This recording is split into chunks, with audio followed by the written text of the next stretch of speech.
Jeremías capítulo 18. Vamos a leer los versículos del 1 al 6, a leer una de las parábolas, podemos decirlo de esta manera, una de las parábolas, una de las enseñanzas o profecías gráficas que Jeremías le dio al pueblo de Israel. Es curioso lo que les voy a platicar. Trayendo a memoria, de primero quiero decirte algo antes de eso. Quiero darte un trasfondo cómo fue cocinado este pan. Tenía un montón de ideas y de pensamientos que se venían a la mente, hablar de una cosa, hablar de otra, hablar de otro. Y el Señor, yo sé que más de alguien sabe de lo que le estoy hablando, ¿verdad? Que Señor, decime qué vamos a hablar, qué vamos a enseñar, muéstrame. Y llené creo que como unos 4 mensajes, hice como 4 notas para 4 diferentes mensajes, y al final el Señor me guiaba a este lugar y me recordaba que fue en enero del 2000, en febrero del año 2000, cuando Dios me dio la oportunidad por primera vez de pararme en una congregación después de haber sido salvo y poder predicar un mensaje, y fue el alfarero. Esto precisamente. Dije, wow, Señor, qué hermoso eres. Y desde entonces no había hecho una nota respecto a estos versículos, al capítulo 18 del libro de Jeremías. Y creo que el Señor primeramente me bendijo mi vida, y espero que así lo haga con tu vida. Te voy a pedir que primero, ¿por qué no inclinas tu rostro? Vamos a hacer una oración. Vamos a pedir al Señor que nos bendiga, que abra nuestro corazón, que abra nuestro entendimiento para que podamos atesorar su palabra, pero que en el desafío que encontremos en medio de ella, Dios también nos ayude para ponerla en práctica, ser hacedores del mensaje, de la palabra que Dios tiene para nosotros. Padre, gracias por todo lo que tú has hecho en este día. Gracias, Señor, por la lluvia. Gracias por el frío. Gracias por todo, Señor, porque todo ayuda, Señor, en nuestras vidas. Todo coopera para bien. Señor, te damos gracias por el momento que tú nos das, el privilegio de podernos sentar, exponernos delante de la palabra tuya, Señor, que nos instruye, que nos corrige, que nos desafía. Señor, abre nuestro corazón, abre nuestro entendimiento. Permítenos, Padre, captar el mensaje, la palabra que tú tienes para nosotros, Señor, en este día. Gracias, Señor, te damos, Padre. Usa mi vida para tu gloria y honra, Señor, y fluye en medio de tu pueblo con tu presencia, Espíritu de Dios, en el nombre de Jesús. Amén. Dice así la palabra del Señor en el nombre de nuestro Señor Jesús. Dice Jeremías 18:1, dice: palabra de Jehová que vino a Jeremías diciendo: levántate y vete a casa del alfarero, y ahí te haré oír mis palabras. Y descendí a la casa del alfarero, y he aquí que él trabajaba sobre la rueda, y la vasija de barro que él hacía se echó a perder en su mano.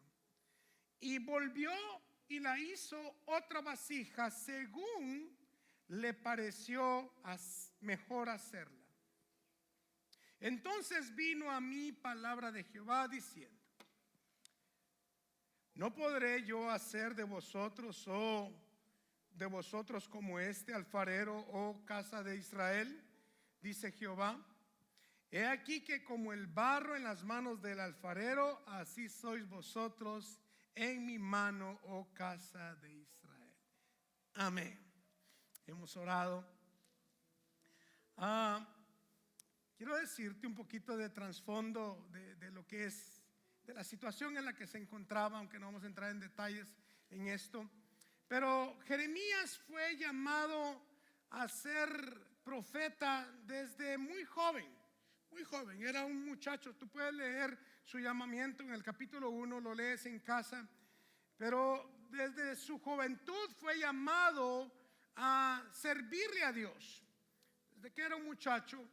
Y quiero decirte que el llamamiento que Dios tenía para Jeremías era un llamamiento bastante desafiante. ¿Por qué?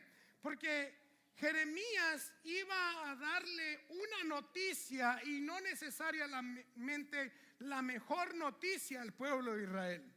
O sea, él era encargado de dar las malas noticias. ¿A cuántos les gusta dar malas noticias? ¿Verdad que es incómodo? Ahora, ponte en los pies de este hombre. Este hombre está a punto de dar un mensaje, el cual es un mensaje que no va a ser bien recibido. Mayormente un pueblo apóstata, un pueblo completamente alejado de los caminos de Dios, un pueblo que se sentía seguro, confiado. A nosotros no nos va a suceder lo que le sucedió 100 años antes a las 10 tribus de Israel, etcétera. Ellos se sentían cómodos, tenían dinero, tenían alianzas con Egipto. Entonces decía, el mal a nosotros nunca nos vendrá. Así que este hombre les fuera a decir, ¿saben qué? Están a punto de ser capturados, están a punto de ser llevados cautivos a Babilonia. Eso era como algo como, ¿qué estás hablando? O sea, y más de eso, habían otros profetas, falsos profetas, engañadores, que lo que hacían era endulzarle el oído al pueblo de Israel, diciendo, no, Dios no va a hacer eso contigo. Dios lo que quiere es, qué parecido, ¿verdad? Los tiempos de hoy, que hay muchos que así, esto es lo que les gusta a la gente, y eso a la gente le encanta escuchar, ¿no? Pero ¿cuántas gracias por nuestro pastor? Constantemente nos está hablando de los tiempos difíciles en los que estamos viviendo. Y esto creo que para ninguno de nosotros es motivo de asombro. Ya lo sabemos que estamos en tiempos difíciles. Pero Dios consuela a Israel, a Jeremías, y voy a ir de lleno porque si no me voy a entretener mucho en la introducción, y yo creo que la historia tú ya la conoces. El cautiverio era inevitable. Vendría un tiempo de castigo correctivo para el pueblo de Judá. Pero Dios le dice a Jeremías, pero no te preocupes, yo estaré contigo. ¿Y cuántos creen que si vamos a hacer algo que nos deberíamos de asegurar es que Dios esté con nosotros? Yo la verdad no quisiera hacer nada. A Gabriel, ahorita que veníamos en camino, le preguntaba algo respecto a una pregunta que él me hacía. Le dije, ¿qué tú piensas tú eso? Y me dijo, si Dios quiere, entonces sí. Y yo dije, mira, tu respuesta si es correcto, porque si Él quiere, no te preocupes, déjale el resto a Él, amén. Pero entonces Jeremías se encarga de profetizar en un tiempo desagradable. Ya lo dijimos, en un tiempo muy difícil, fue rechazado. Jeremías es un profeta bastante pintoresco, ¿sabes? Bastante pintoresco, porque en sus mensajes proféticos hay vislumbres, o el profeta Jeremías ventila desde su interior de su alma sus sentimientos y lo que tenía. En pocas palabras, cada vez que profetizaba o decía algo, lo hacía desde sus entrañas, desde su ser, incluyendo la emoción que él tenía por dentro. Lo ponía y dramatizaba cada una de sus profecías. Ya tú sabes, lo del yugo, lo de la vasija rota, y todo. Ve y estudia el libro de Jeremías y te vas a dar cuenta que Jeremías profetizaba de una manera dramatizada sus profecías. Pero creo que la más emblemática, la más sobresaliente es esta de la que hoy vamos a hablar. Es la dramatización o la forma en que Dios lo lleva a la casa del alfarero para darle una enseñanza. Dios quería mostrarle al profeta Isaías cómo la nación se había corrompido, cómo se había desfigurado, cómo se había caído, pero de igual manera quería que el profeta Jeremías supiera que Israel estaba en sus manos y que Él era soberano para poderlo volver a hacer de nuevo. Resumí todo mi mensaje en estas palabras que acabo de decir. Así que esta era la profecía. Quiero entrar a mi primer punto y es,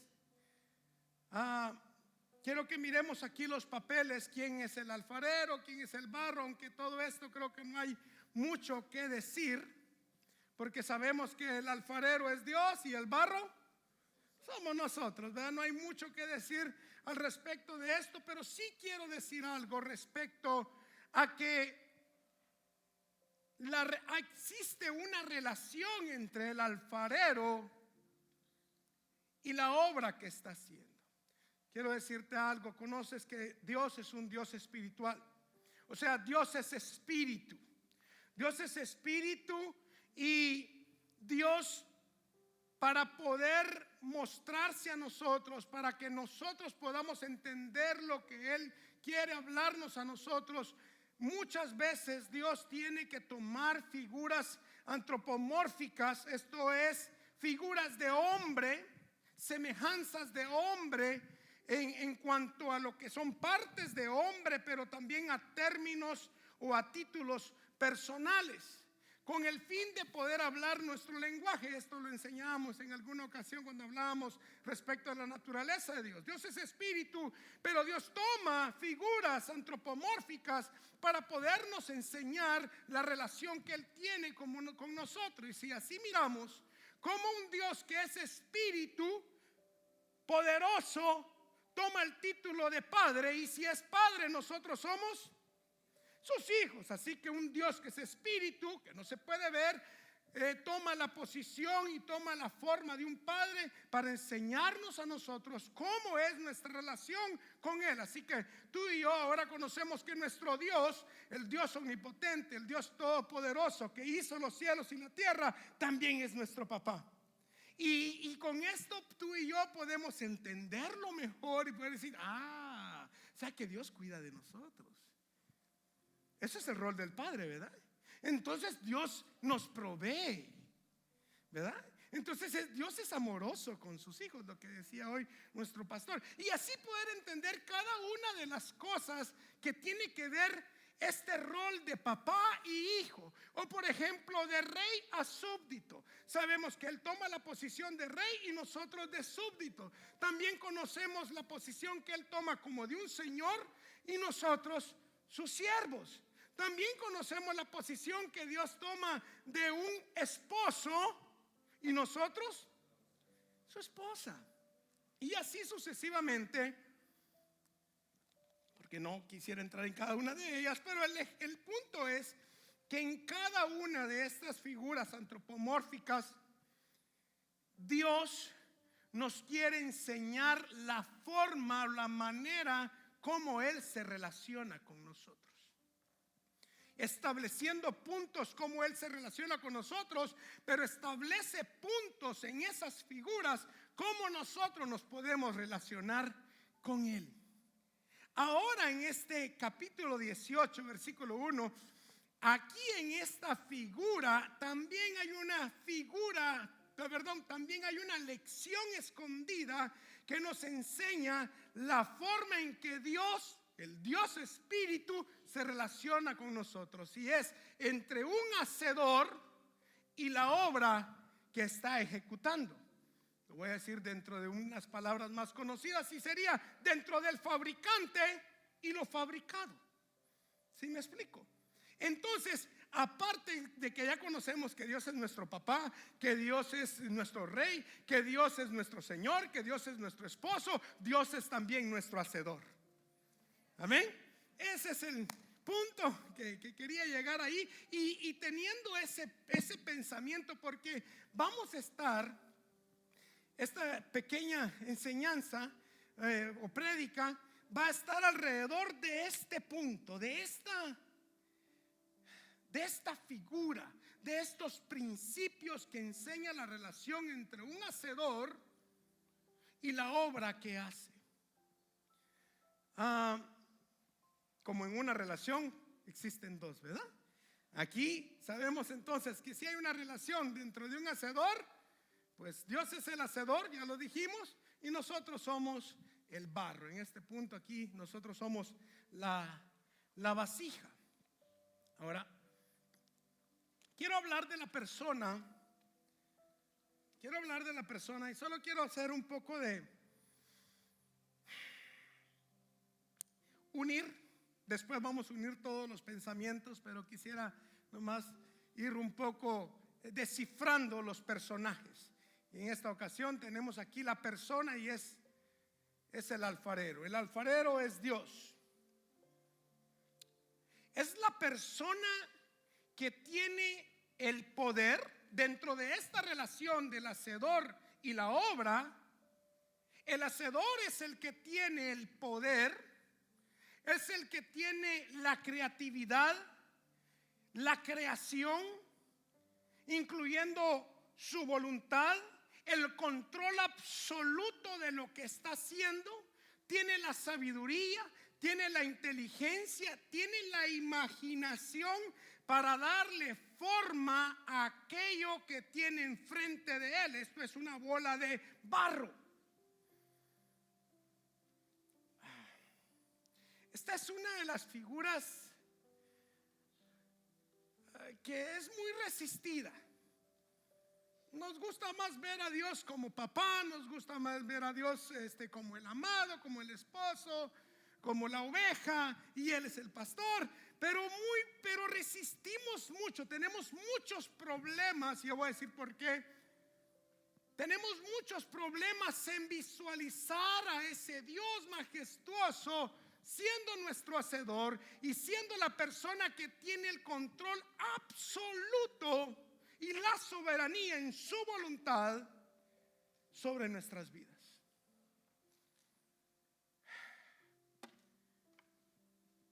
Nos gusta más que nos hablen de que Él es nuestro Padre, ¿no? Y qué bueno.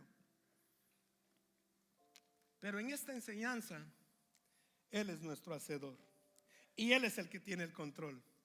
Y quiero decir esto, no quisiera entrar en polémica, pero esta enseñanza del alfarero y el barro, del hacedor y la obra, es la figura, ya lo dije, antropomórfica más utilizada por aquellos que defienden la postura teológica de la predestinación o de la elección de parte de Dios. Aquella postura teológica que enseña que es Dios el que decide quién va a ser salvo y quién no va a ser salvo. Pero quiero decirte algo, no es mi intención hasta aquí meterme a hablar de ese punto. Nuestro pastor ya ha hablado mucho de eso. No es mi enfoque, pero sí puedo decir algo superficialmente. No podemos sacar una sola conclusión de solo una figura antropomórfica. Hay más relaciones dentro en que el otro individuo con el que se relaciona a Dios tiene libertad y tiene voluntad. ¿Lo dejamos así? ¿Verdad? Amén. Así que, pero sí podemos llegar a un común acuerdo. El alfarero, que es Dios, es el que tiene la voluntad y la soberanía, y el diseño que Él tiene para nuestra vida es bueno y perfecto. ¿Estamos de acuerdo con eso? Así que no tenemos problema con que Él tenga un diseño, con que Él tenga una voluntad para nuestra vida, porque el diseño y su voluntad es buena, es agradable. Lo que Dios vaya a hacer con mi vida va a ser buenísimo. No importa qué, pero va a ser bueno, porque si está en el pensamiento de Dios, sé que será bueno para mí. Amén. Así que tenemos este detalle. Quiero que leamos Isaías 45:9. Dios hablando sobre esta relación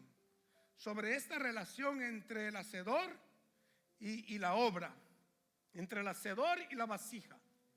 Dice Isaías 45:9, dice: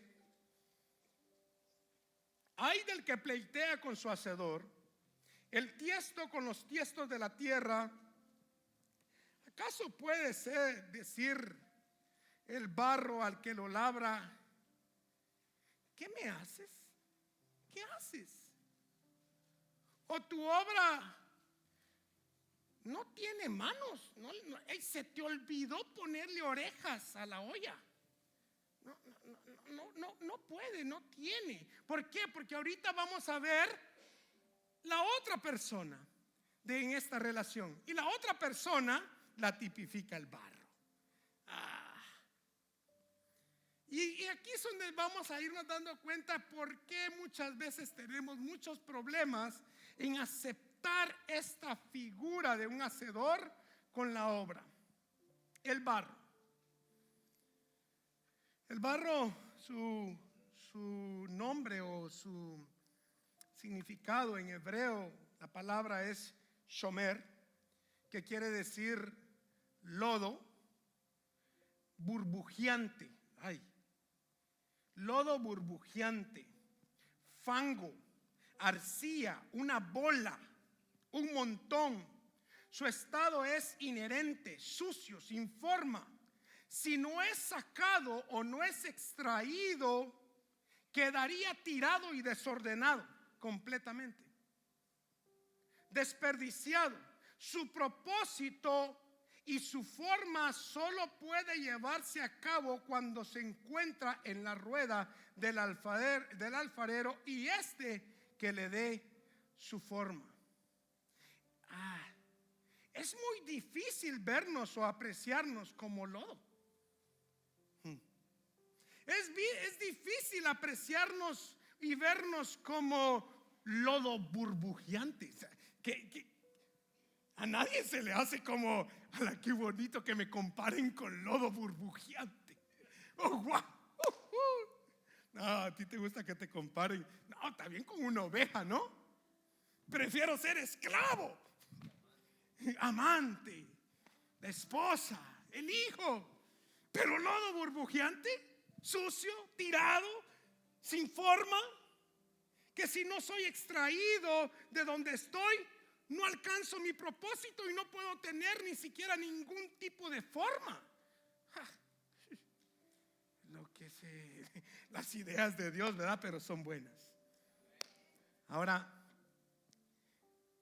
es difícil pensar de nosotros de esta manera, más en una sociedad en la que hoy estamos viviendo altamente egocéntrica, donde el ego es motivado y promocionado por las redes sociales, las libertades y los derechos que tenemos. Nadie nos puede pisotear. Yo soy aquí, yo soy allá, y quiero presumir lo que tengo para mostrar que soy alguien.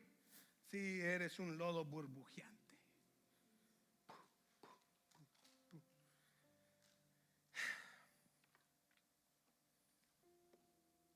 Pero sí podemos estar de acuerdo que si no hubiera sido por la gracia de Dios, que nos rescató y comenzó una obra en nuestras vidas, tú y yo estuviéramos allá también perdidos como el resto de los demás.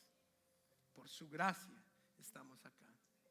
¿Sabes que Dios constantemente al pueblo de Israel estaba recalcando? No les olvide quiénes son.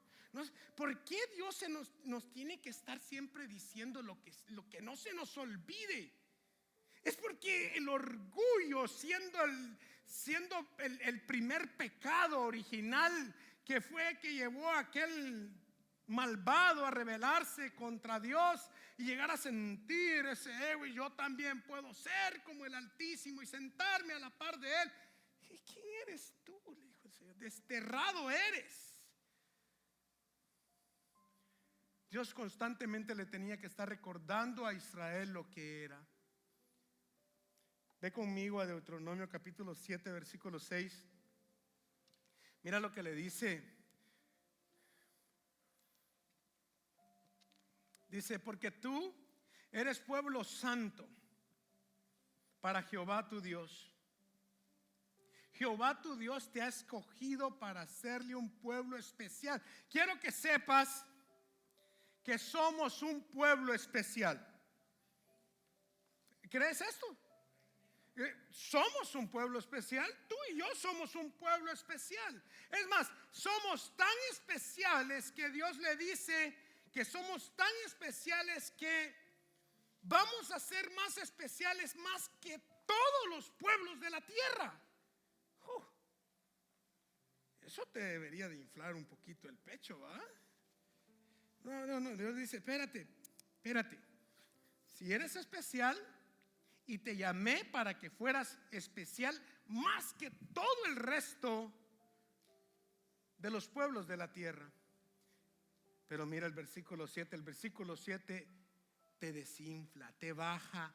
El versículo 7 te saca al aire. O sea, un pensamiento. El versículo 7 te saca al aire, te desinfla. Dice el versículo 7, pero miren, no porque ustedes sean más que todos los pueblos os ha querido. Esta palabra es hermosa porque es deseado. Os ha deseado Jehová. Así el pastor lo decía, Dios nos desea, hermano. Él desea su venida, Él desea estar con nosotros. Pero ya sabemos por qué Él ha retrasado su venida. Amén. Pero dice, más que todos los pueblos os ha querido Jehová y os ha escogido, pues vosotros erais el más poca cosa de todos los pueblos. Pero te voy a decir la razón por la que te he escogido. Siendo un lodo burbujeante, siendo tirado, siendo polvo. La única razón por la que Dios a ti y a mí nos escogió y escogió a Israel, dice, sino por cuanto Jehová os amó. La única razón, el único motivo, porque tú vas a decir, ¿y qué vio Dios en mí? Pues nada que vio. No, si hay personas que se preguntan eso, ¿no? ¿Qué miraría Dios en mí que me escogió? Pues si yo pudiera, no tengo aquí un lodo burbujeante, pero eso fue lo que Dios vio, un lodo burbujeante y despreciable, pero por amor, dice el salmista, metió su mano en el lodo cenagoso y te rescató.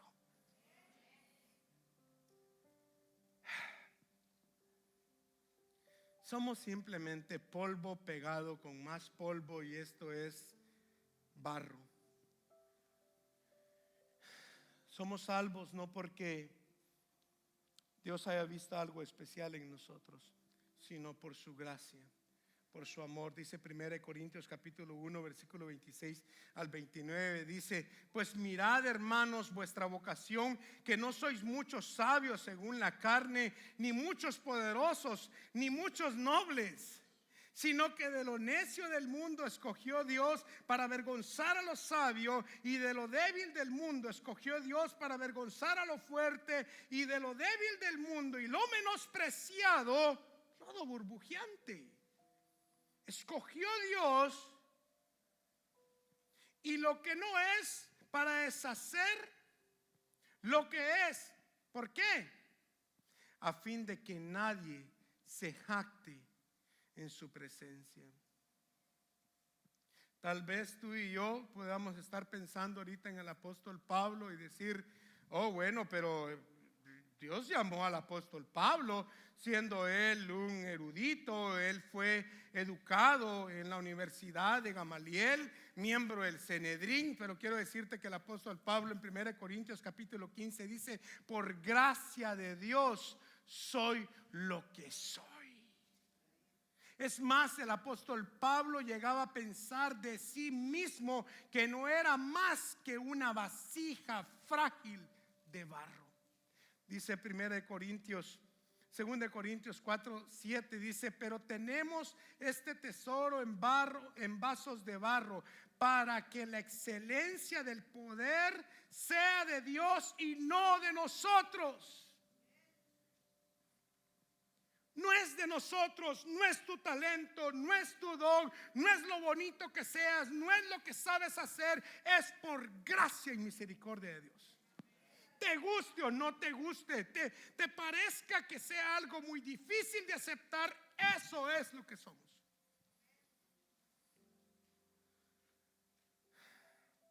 Tal vez tú digas dentro de ti, oh, me siento mal, yo no tengo talentos, yo no soy tan elocuente, no tengo una presencia carismática, no tengo nada, no sé nada, y te sientes como polvo, como nada. Es precisamente qué bueno que te sientes así, de esa manera, que te sientas polvo de esa manera. Ya después voy a decir por qué. Sabes que el salmista David dice en Salmo 103 versículo 14, mira esto, Salmo 103 versículo 14 dice: porque Él conoce nuestra condición. ¿Conoce Dios nuestra condición? Porque Dios conoce nuestra condición, se acuerda de que somos polvo. En otras palabras, David está diciendo, David, el dulce cantor de Israel, David, el que fue escogido, David lo que está diciendo es: Dios se acuerda que somos polvo. El problema no es que Dios no se acuerde, el problema es que tú y a mí se nos olvida muchas veces. Dios sí conoce nuestra condición, Dios sí se recuerda que somos polvo, pero hermano Oscar a veces lo olvida. Pero no solo le pasa a él, ya lo estoy usando, nos pasa a todos. Y a veces nos creemos bien pomposos, ¿verdad? El pastor decía la semana pasada que somos un grano de pozole, dice. Polvo cósmico, esto sí, no, polvo cósmico, esto está tremendo. Pero está más bonito que el lobo burbujeante, ¿verdad? Oh, wow. Nuestra debilidad no es una ventaja, no es una desventaja para Dios. Más bien, para que su gloria sea exaltada, nuestra debilidad es algo que Dios usa para mostrar su gloria y su poder. Así que somos barro, voy a ir terminando este punto. Somos barro y no perdamos el tiempo admirándonos a nosotros mismos. Dios llama a su servicio, Dios llama a hombres, mujeres, a la rueda del alfarero débiles, vasijas débiles. Y te quiero decir algo. Escribí un pensamiento hace mucho tiempo y lo dejé aquí escrito y decía: mientras un hombre ame su propia gloria, valore su propia autosuficiencia y odie pensar de sí mismo como alguien enfermo de pecado e inútil, nunca sentirá ninguna gratitud genuina hacia Dios, el Dios verdadero. Jamás exaltará la gloria de Cristo, sino su propia gloria. De manera que somos barro extraído del montón, pero barro que está en las manos de Dios. Barro que está en la rueda en la que Dios está trabajando. Ve conmigo a Jeremías 18:3. Jeremías 18:3 dice: y descendí a la casa del alfarero, y he aquí que el que trabajaba sobre la rueda, él trabajaba sobre la rueda.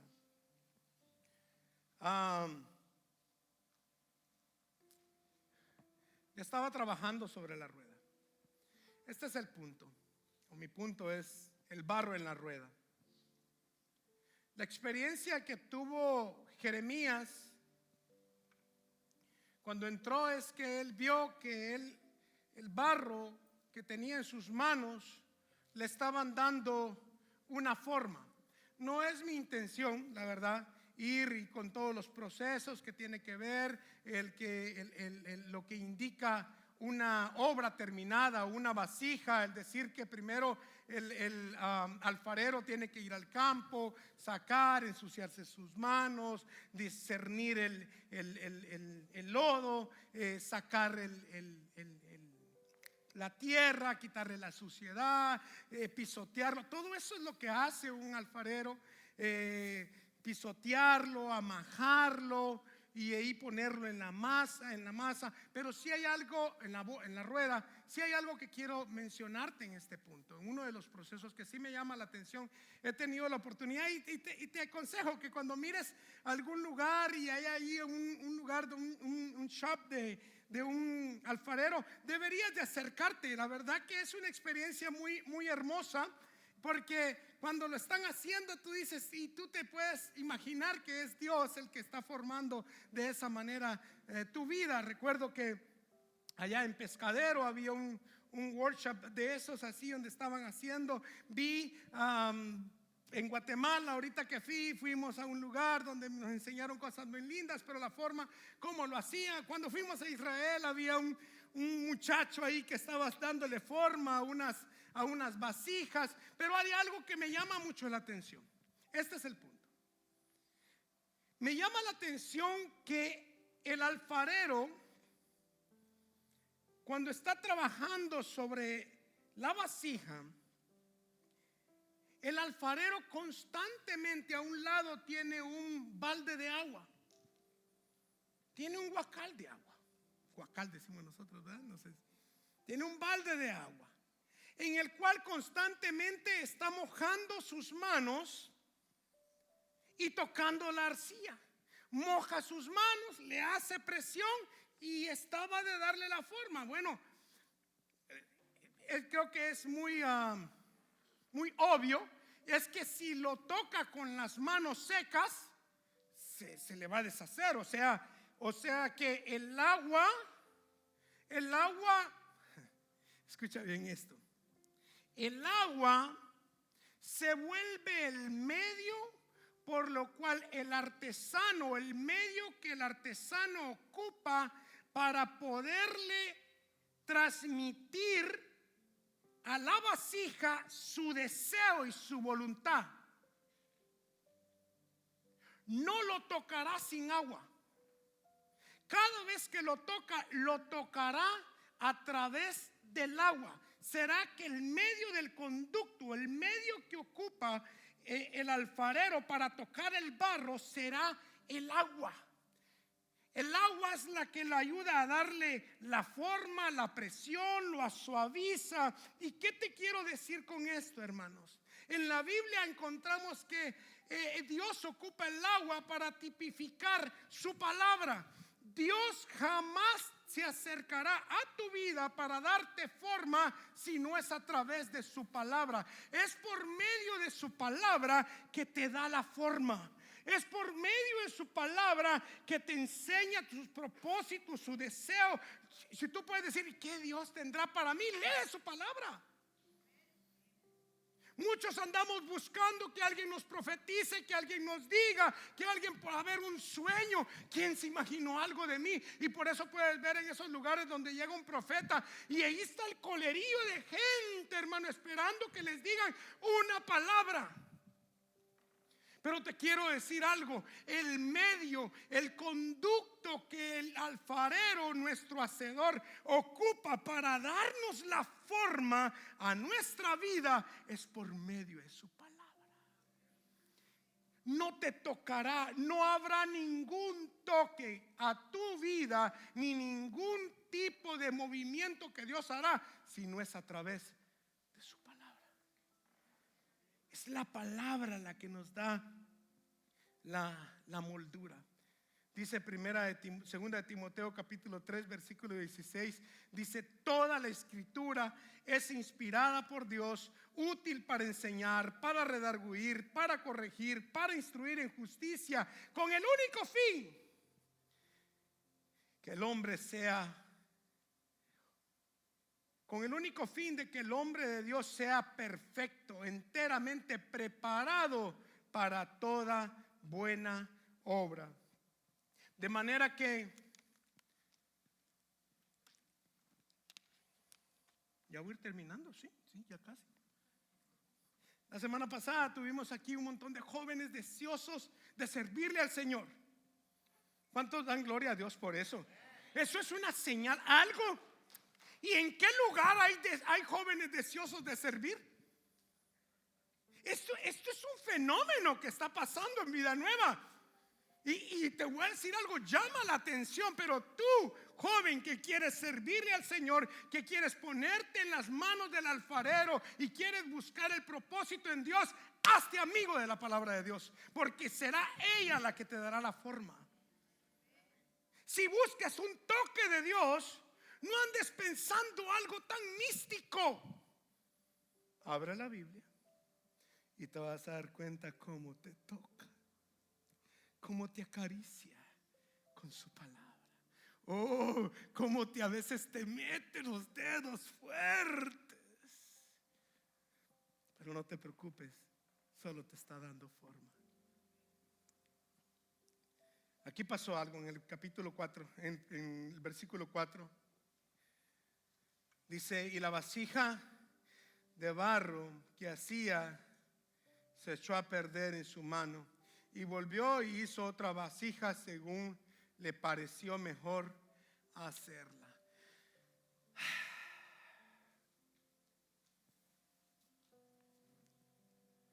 Qué tremendo, ¿ah? ¿No les parece triste eso? Llevaba una vasija bonita, ya formada.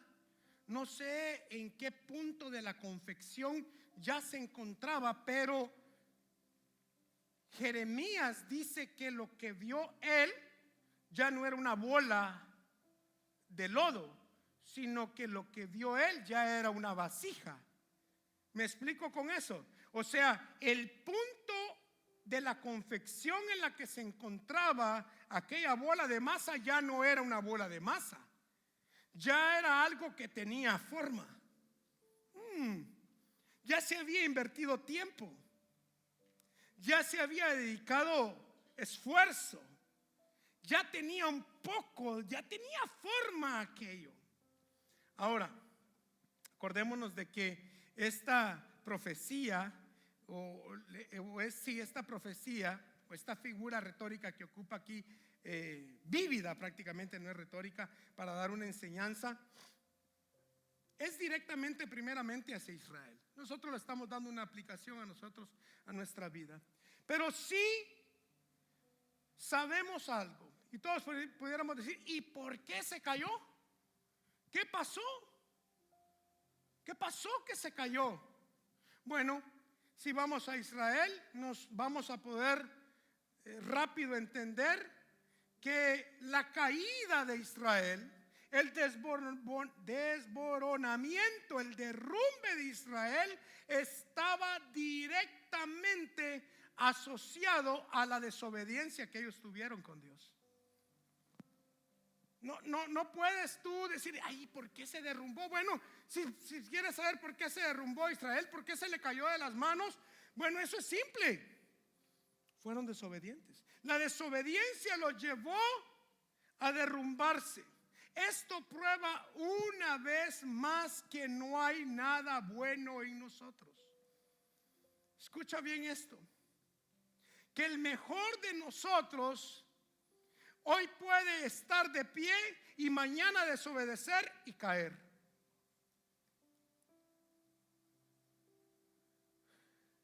Hoy podemos ser buenos y estar ahí.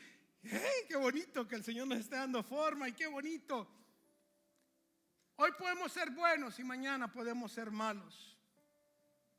Hoy nuestro corazón puede arder de amor por Dios, en pasión por Dios, y estar dispuestos hasta ir a morir con Él, y mañana, antes que cante el gallo, estar diciendo, maldita sea, no lo conozco.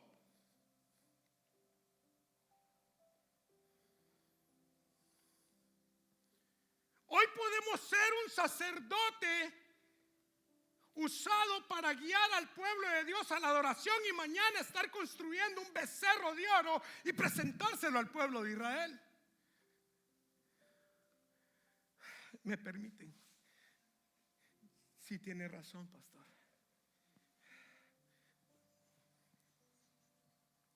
Y es que ya me emocioné. Hoy, ¿a cuántos les ha pasado eso? Pero hoy Podemos ser el líder, el profeta que guía a un pueblo y lo saca de en medio del mar, y mañana estar deshonrándolo delante de Dios, desobedeciendo a la palabra que Dios le había dicho. Y le dijo: háblale a la roca, y agarrarla a palazos.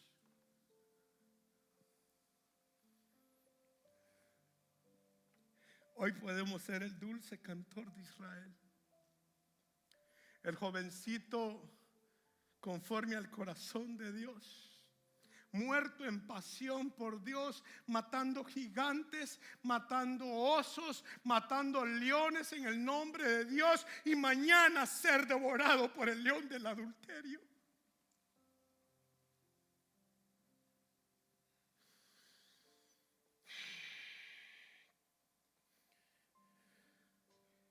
Cada uno de ellos,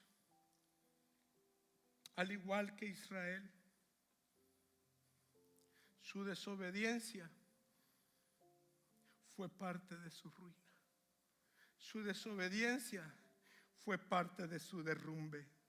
Su desobediencia los llevó a llegar a ser aquello que pensaban que nunca iban a ser.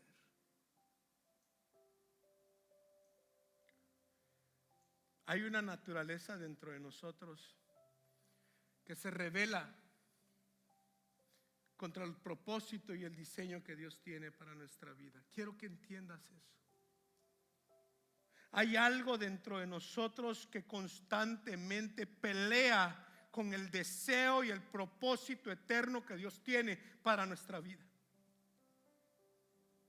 Todos los días es una batalla de permitirle a Dios que siga obrando en nuestra vida, que la obra que ha comenzado la termine, porque este día puede ser un día en que caiga como un plátano tirado en el piso.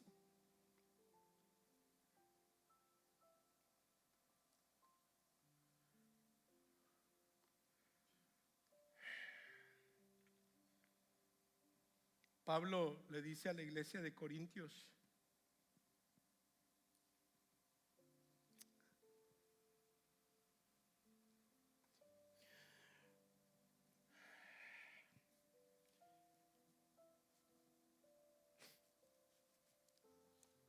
Pablo le dice a la iglesia de Corintios que lo que le aconteció a Israel, el Mike,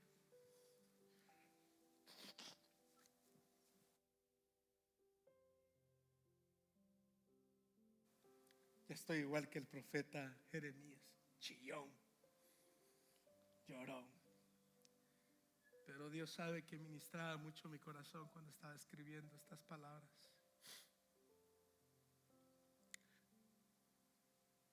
Pablo le dice al profeta, a la iglesia de Corintios, que todos los errores y todas las cosas que, porque sabes algo, Dios no esconde nada.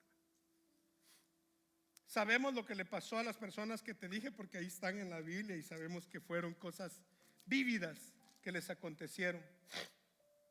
No para que nos escandalicemos de ello, como a veces nosotros, de veras, sí, de veras, es un hombre, es un ser humano que puede faltar, que puede fallar. Le dice primera de Corintios capítulo 10 versículo 12, dice, si es ese, versículo 6 dice, capítulo 12 versículo 6, mas estas cosas, dice, ¿qué cosas? Cosas de las que te estoy hablando. Terminar hecho bola, terminar como un montón otra vez. Mas estas cosas, dice, sucedieron como ejemplo para nosotros. ¿Cuántos están en la rueda del alfarero? Quiero ver, por lo menos quiero saber que estoy hablando con... Sí, yo estoy en la rueda. Ahora, para todos aquellos que estamos en la rueda, dice el apóstol Pablo, hay un puño de ejemplo. Se quedaron escritas todas estas cosas para nosotros, para que no codiciemos cosas malas como ellos codiciaron, ni seáis idólatras como alguno de ellos. Según está escrito, se sentó el pueblo a comer y a beber y a ver el Super Bowl. No, perdón. Y se levantó a jugar. ni forniquemos como algunos de ellos fornicaron y cayeron en un día 20,000. Ni tentemos al Señor como también algunos de ellos le tentaron y perecieron por algunas serpientes. Ni murmuremos como algunos de ellos murmuraron y perecieron por el destructor. Otra vez, si estas cosas les acontecieron como ejemplo y están escritas para amonestarnos a nosotros, a quienes hemos alcanzado los fines de los siglos. Y aquí te va el consejo. Versículo 12. No te escandalices. Pero el versículo 12 dice: así que, resumiendo todo, el que piensa estar firme, mire que tampoco se derrumbe, mire que no caiga. Somos del mismo barro. Tal vez tú y yo estemos pensando: ay, sí, pero a mí no me va a pasar eso, a mí no me va a acontecer eso. El consejo del apóstol Pablo es: ¿sabes qué? Mejor deberías de estar vigilando, siendo obediente en todas las cosas, porque por una desobediencia se comienza la caída. Nadie cae de la noche a la mañana así de ¡pah! Y de rompón y se acabó. No. Fue una pequeña desobediencia que nos condujo a otra desobediencia, y el desobedecer se convierte en nosotros algo perenne, y así podemos terminar derrumbados.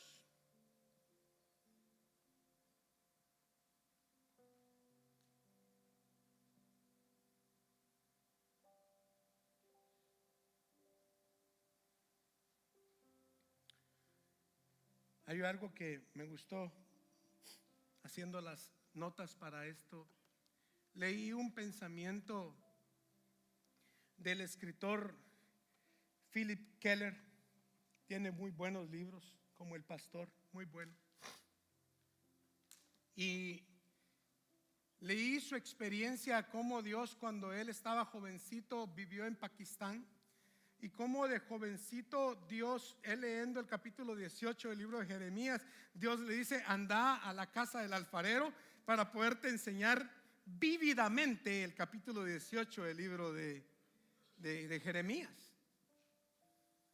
Y no quiero entrar en toda la narrativa que tiene muy bonita de su experiencia que él cuenta, que él narra, pero hay una de las partes que me impresionó muchísimo.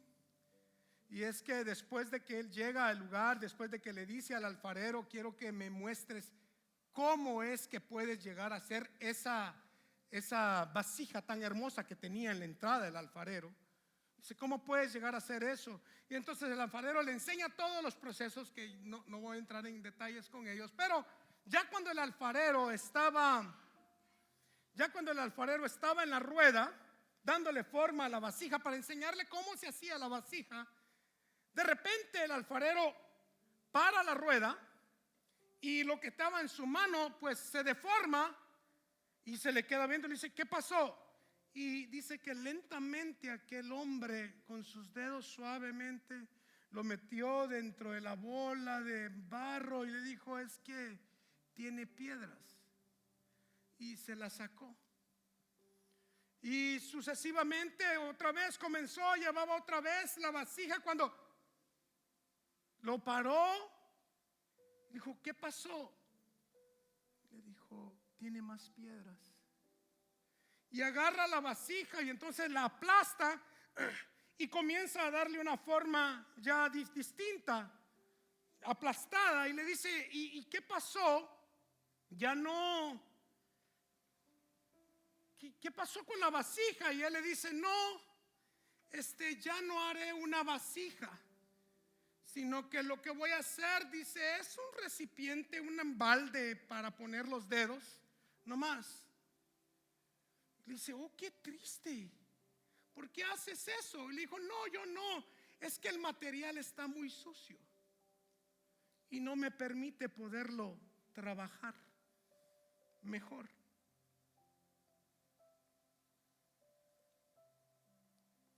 Entonces le dijo: ¿ya no vas a hacer la vasija hermosa? Sí, pero con esto solo voy a hacer un recipiente para poner algo. Entonces, dice el escritor, esto me hizo pensar en Jeremías capítulo 18, versículo 4. Y nos lleva a la pregunta, y es: ¿cuál fue la razón por la que el barro, por la que aquella obra del maestro hermosa se echó a perder?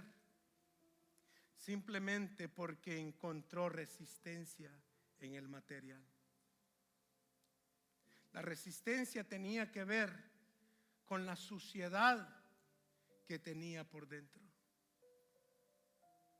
Pablo le dice a Timoteo un consejo. Timoteo, siendo un joven deseoso de servirle al Señor, quería ser un pastor en Éfeso y quería servirle a Dios. Y Pablo le dice a Timoteo: sí, mira Timoteo, te voy a enseñar algo. Si quieres tú ser un útil al Señor. ¿Cuántos quieren ser útiles al Señor? ¿Cuántos quieren ser instrumentos de gloria para el Señor? Yo quiero ser un instrumento de honra para Dios. ¿Alguno aquí? Yo quiero ser un instrumento de honra para, pues Timoteo era un candidato a ser un instrumento de honra para Dios. Y entonces Pablo le dice a Timoteo, en 2 de Timoteo capítulo 2 versículo 19, dice: pero el fundamento de Dios está firme, teniendo este sello: conoce el Señor a los que son suyos, y apártese de iniquidad todo aquel que invoca el nombre de Cristo. Te voy a enseñar algo, le dice: hay distinta clase de instrumentos en una casa grande. Hay utensilios de oro y de plata, dicen, sino también de madera y de barro. Unos son para usos honrosos y otros para usos viles, para recoger la basura. Así que si alguno se limpia de estas cosas, será instrumento para honra, santificado, útil al Señor y dispuesto para toda buena obra. Cerrando este punto, puedo decir que el grado de limpieza que haya en nuestra vida determina la clase de obra que Dios puede hacer con nosotros. Otra vez, la clase de limpieza que haya en nuestra vida determina la obra que Dios puede hacer con nosotros.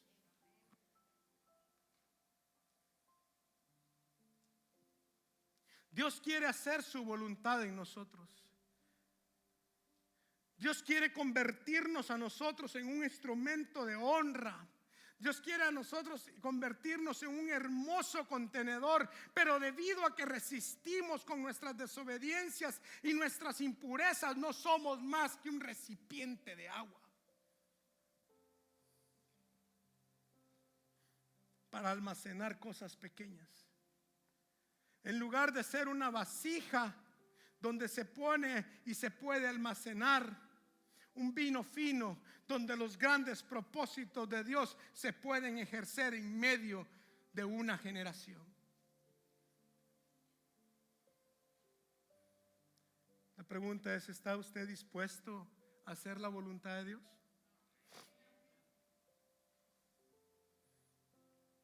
Limpiémonos. Limpiémonos. Limpiémonos. ¿Sabías tú que, esto no lo sabía, ¿sabías tú que por qué una vasija no se le puede dejar piedras adentro?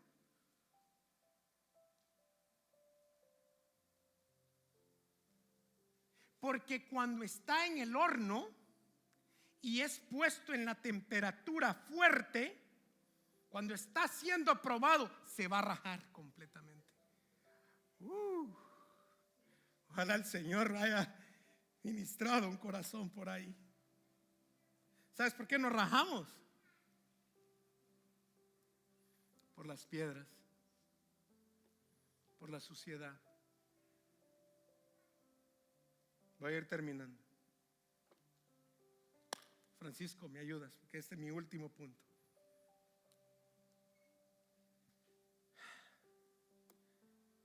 Dice Jeremías, voy a volver a leer versículo 4, 5 y 6. Dice: la vasija de barro que él hacía se echó a perder en su mano. Diga conmigo, en su mano. Y volvió y la hizo otra vasija según le pareció mejor hacerla. Entonces vino a mí palabra de Jehová diciendo: no podré yo hacer con vosotros, no podré yo hacer de vosotros como este alfarero, oh casa de Israel. Dice Jehová: he aquí que como el barro en la mano del alfarero, así sois vosotros en mi mano, oh casa de Israel. Quiero decirte algo. La voluntad de Dios no era destruir por completo lo que se le había derrumbado en sus manos. Escúchalo. La voluntad de Dios con Israel no era destruir o desechar para siempre lo que se le había derrumbado en sus manos. Es más, quiero decirte que por esto era el conflicto que tenía Jeremías constantemente, de no querer hacer o decir los mensajes que Dios le estaba dando, porque Jeremías se ponía a llorar, gritaba. Es más, si quieres ver un poquito, Jeremías 4:19 dice: mira, mis entrañas, mis entrañas, me duelen las fibras de mi corazón. Mi corazón se agita por dentro. Quiero decirte que este hombre lo que esperaba era la destrucción total para siempre de Israel.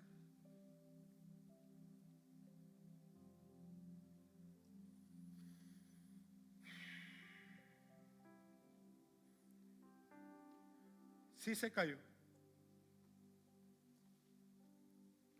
sí se derrumbó.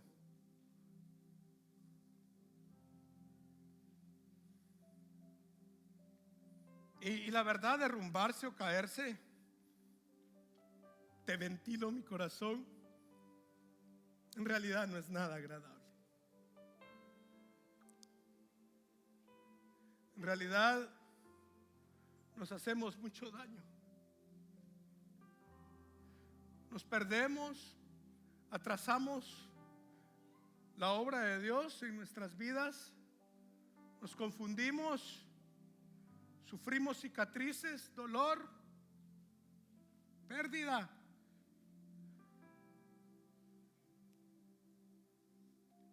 No es un sentimiento bonito estar despedazado.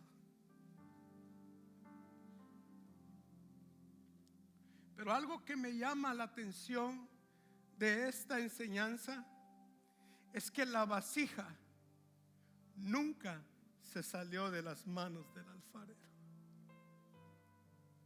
Mientras estés en sus manos, hay esperanza. Mientras estés en sus manos, todavía hay propósito.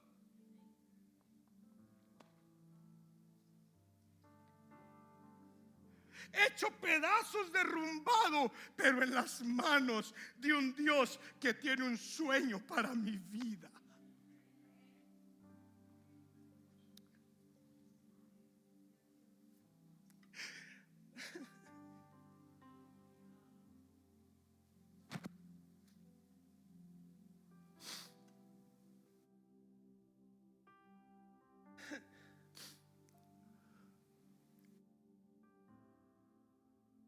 Señor, lo que haces.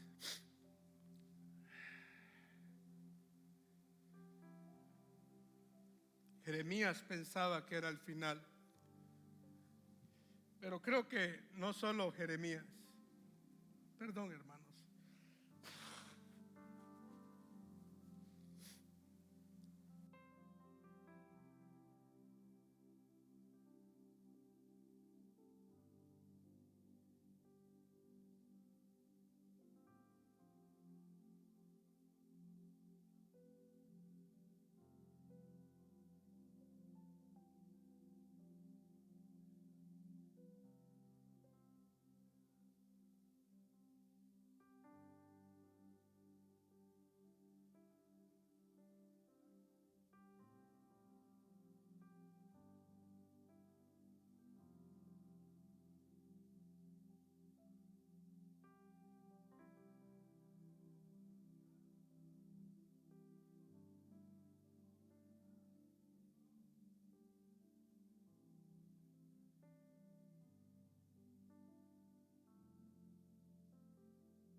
entonces me invocaréis y vendréis y oraréis, y entonces yo los oiré. Me buscaréis y me hallaréis, porque me buscaréis de todo vuestro corazón.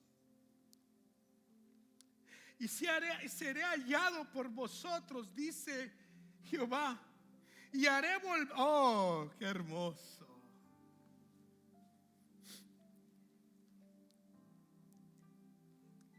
Y haré volver vuestra cautividad. Y os reuniré de todas las naciones y de todos los lugares a donde os arrojare, dice Jehová. Y os haré volver al lugar de donde os hice llevar. No es el final todavía. Todavía estamos en las manos de un Dios que sueña y que tiene un deseo para nosotros. Yo he tenido conflictos grandes con esto,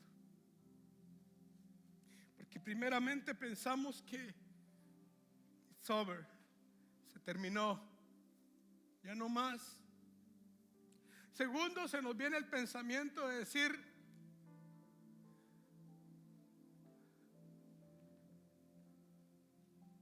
no merezco ser levantado de nuevo. Ya no merezco.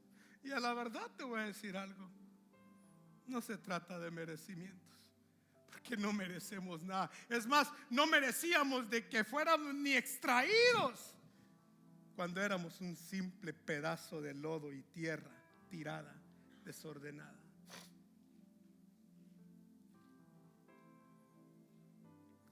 Pero es por gracia. Estamos en sus manos. Termino con esto.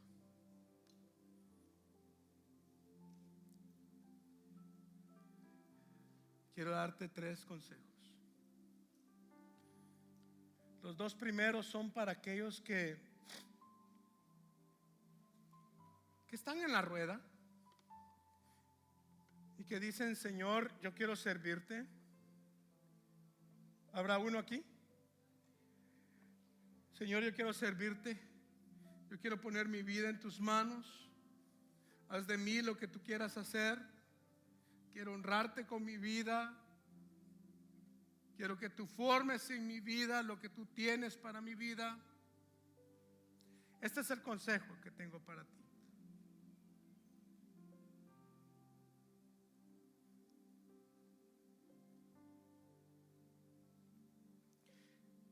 Déjate moldear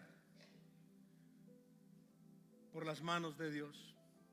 Hazte amigo de la palabra de Dios, porque es por medio de ella que Dios transmitirá sus deseos y su voluntad para tu vida. Y además de eso, la palabra te limpiará. Segundo, tú, joven, sí, joven, ¿tú qué quieres? ¿Tú qué deseas? Servirle a Dios. Este es el segundo consejo, y es una advertencia. Ten cuidado, porque puedes caer. Ten cuidado, porque si caes te vas a lastimar. Ten cuidado, porque si caes te vas a dañar. Atrasarás los propósitos de Dios en tu vida y te vas a confundir. Te va a doler. El consejo sigue siendo el mismo. Mira que no caigas. Esté atento de lo que haces, de las decisiones que tomas constantemente todos los días, para estar alejado de caer, porque se siente feo. Y el tercer consejo es, sí, para ti. Para ti que quizás has caído, tal vez te has derrumbado. Una decisión tras otra decisión te llevó a donde ahora estás.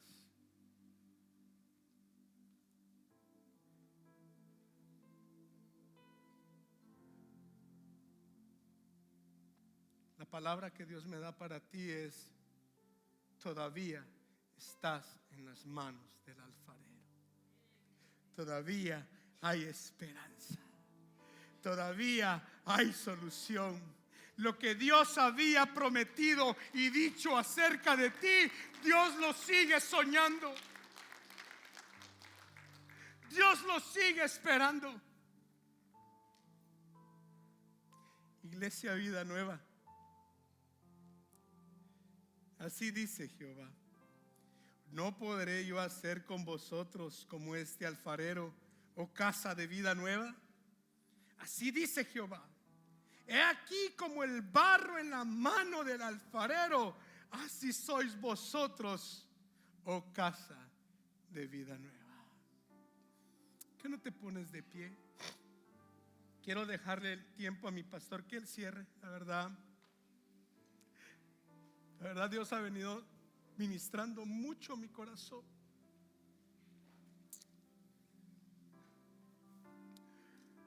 Mas casi te estoy predicando y ventilando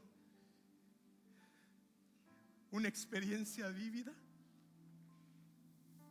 y decirte que somos barro en las manos de un alfarero, maestro de maestros, que sueña y tiene deseos para sus hijos.